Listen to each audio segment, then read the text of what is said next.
Fides Ecclesiae. San Ignacio de Antioquía, obispo, mártir y padre apostólico. Nace entre los años 30 al 35 después de Cristo y muere el 107 después de Cristo. San Ignacio de Antioquía fue discípulo directo de San Pablo y San Juan, segundo sucesor de Pedro en el gobierno de la Iglesia de Antioquía, el primero en llamar la Iglesia católica. Sus escrituras demuestran que la doctrina de la Iglesia católica viene de Jesucristo por medio de los apóstoles. Esta doctrina incluye la Eucaristía, la jerarquía y obediencia a los obispos, la presidencia de la Iglesia de Roma, la virginidad de María y el don de la virginidad. Condenado a morir, devorado por las fieras, fue trasladado a Roma y allí recibió la corona de su glorioso martirio el año 107, en tiempos del emperador Trajano. En su vieja Roma escribió 7 cartas: la carta a los Efesios, la carta a los Magnesios, la carta a los Israelianos, la carta a los Romanos, la carta a los Filadelfianos, la carta a los Esmirniotas y por último la carta a Policarpo, en las que trata sabia y eruditamente de Cristo, de la construcción de la Iglesia y de la vida cristiana. Epístola de San Ignacio de Antioquía a los Esmirniotas. Ignacio, llamado también Teóforo, a la Iglesia de Dios, el Padre, y de Jesucristo el amado, que ha sido dotada misericordiosamente de toda gracia, y llena de fe y amor, y no careciendo de ninguna gracia, reverente y ostentando santos tesoros, a la Iglesia que está en Esmirna, en Asia, en un espíritu intachable y en la palabra de Dios, abundantes salutaciones. Capítulo 1. Doy gloria a Jesucristo el Dios, que os concede tal sabiduría, porque he percibido que estáis afianzados en fe inamovible, como si estuvieras clavados a la cruz del Señor Jesucristo en carne y en espíritu, y firmemente arraigados en amor en la sangre de Cristo, plenamente persuadidos por lo que se refiere a nuestro Señor, que Él es verdaderamente del linaje de David según la carne, pero Hijo de Dios por la voluntad y poder divinos, verdaderamente nacido de una virgen y bautizado por Juan, para que se cumpliera en Él toda justicia, verdaderamente clavado en cruz en la carne por amor a nosotros, bajo Poncio Pilato y Herodes el tetrarca, del cual somos fruto, esto es, su más bienaventurada pasión, para que Él pueda alzar un estandarte para todas las edades por medio de su resurrección, para sus santos y sus fieles, tanto si son judíos como gentiles, en el cuerpo único de su Iglesia. Capítulo 2. Porque Él sufrió todas estas cosas por nosotros, para que pudiéramos ser salvos, y sufrió verdaderamente del mismo modo que resucitó verdaderamente. No como algunos que no son creyentes dicen que sufrió en apariencia y que ellos mismos son mera apariencia, y según sus opiniones así les sucederá, porque son sin cuerpo y como los demonios. Capítulo 3. Porque sé y creo que Él estaba en la carne incluso después de la resurrección, y cuando Él se presentó a Pedro y su compañía les dijo: poned las manos sobre mí y palpadme, y ved que no soy un demonio sin cuerpo.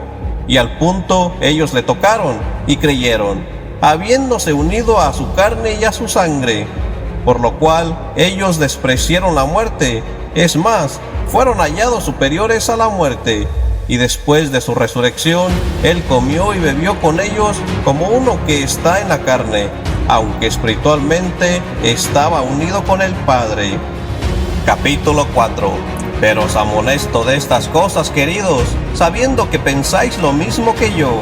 No obstante, estoy velando siempre sobre vosotros para protegeros de las fieras en forma humana, hombres a quien no solo no deberías recibir, sino, si fuera posible, ni tan solo tener trato con ellos, solo orar por ellos, por si acaso se pueden arrepentir.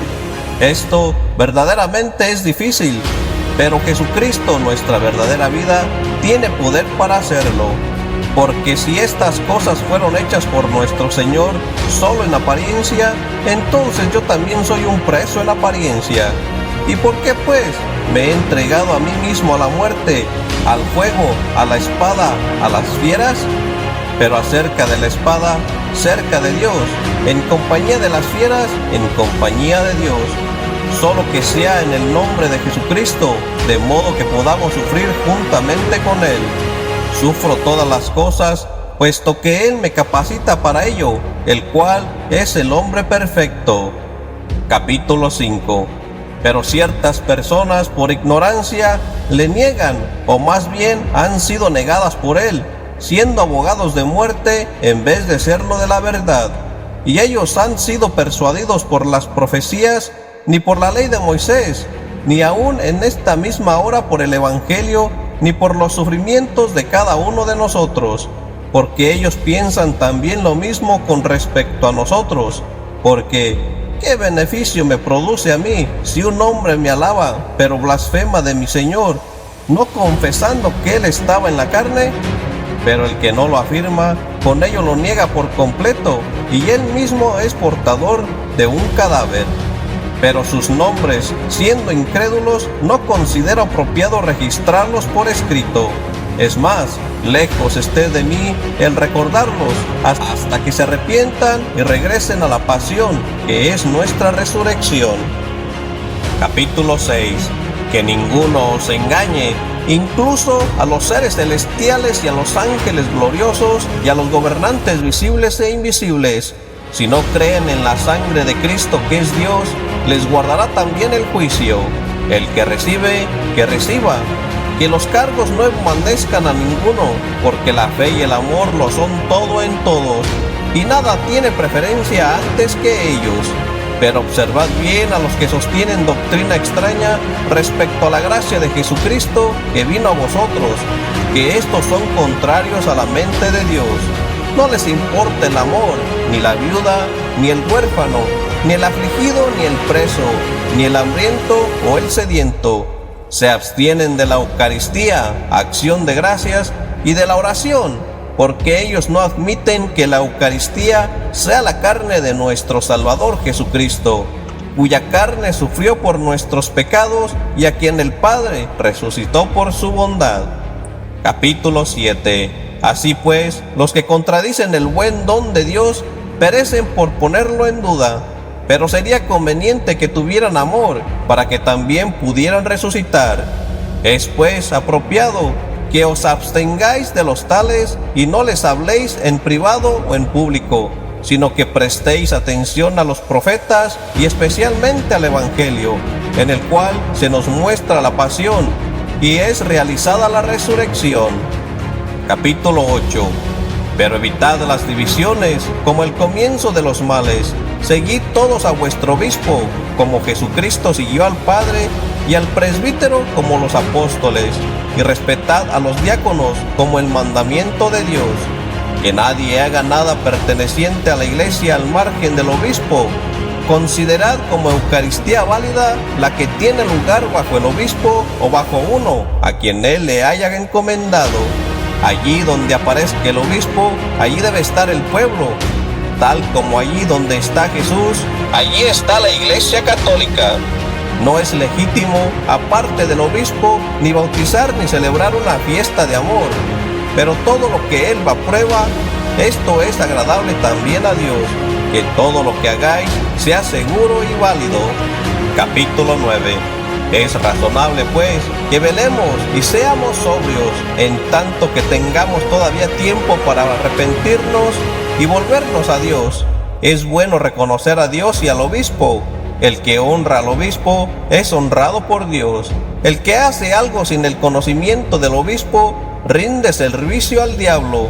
Que todas las cosas, pues, abunden para vosotros en gracia, porque sois dignos. Vosotros fuisteis para mí un refrigerio en todas las cosas. Que Jesucristo lo sea para vosotros. En mi ausencia y en mi presencia me amasteis. Que Dios os recompense, por amor al cual sufrió todas las cosas, para que pueda alcanzarles. Capítulo 10. Hicisteis bien en recibir a Filón y a Raius Agatocus, que me siguieron en la causa de Dios como ministros de Cristo, los cuales también dan gracias al Señor por vosotros, porque les disteis refrigerio en toda forma. No se perderá nada para vosotros.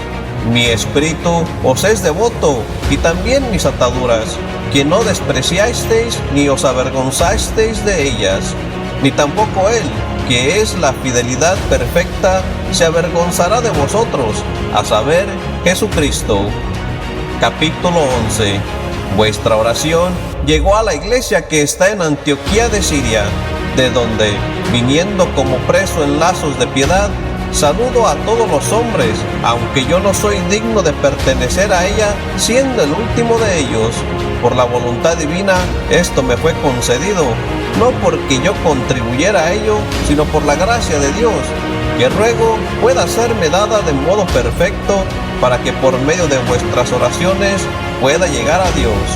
Por tanto, para que vuestra obra pueda ser perfeccionada tanto en la tierra como en el cielo, es conveniente que vuestra iglesia designe, para el honor de Dios, un embajador de Dios que vaya hasta Siria y les dé el parabién, porque están en paz, y han recobrado la estatura que les es propia, y se les ha restaurado la dimensión adecuada.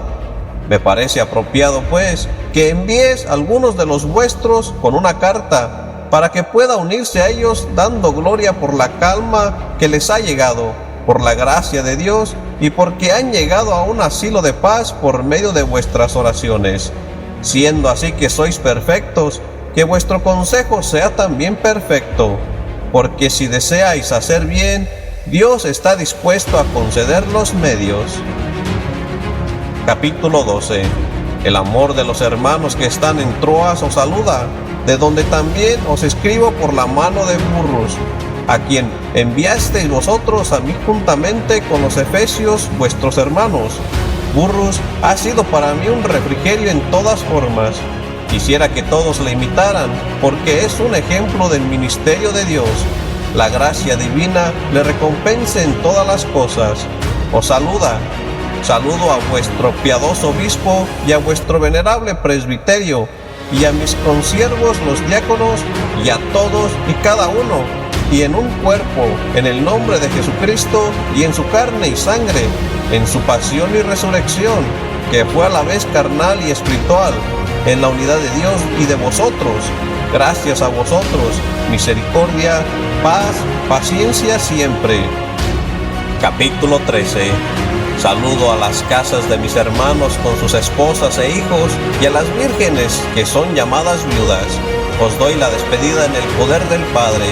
Filón, que está conmigo, os saluda. Saludo a la casa de Gabia, y ruego que esté firme en la fe y en el amor, tanto de la carne como del espíritu. Saludo a Alce, un nombre que me es querido, y a Dafnus, el incomparable, y a Eutecnus, y a todos por su nombre. Pasadlo bien en la gracia de Dios.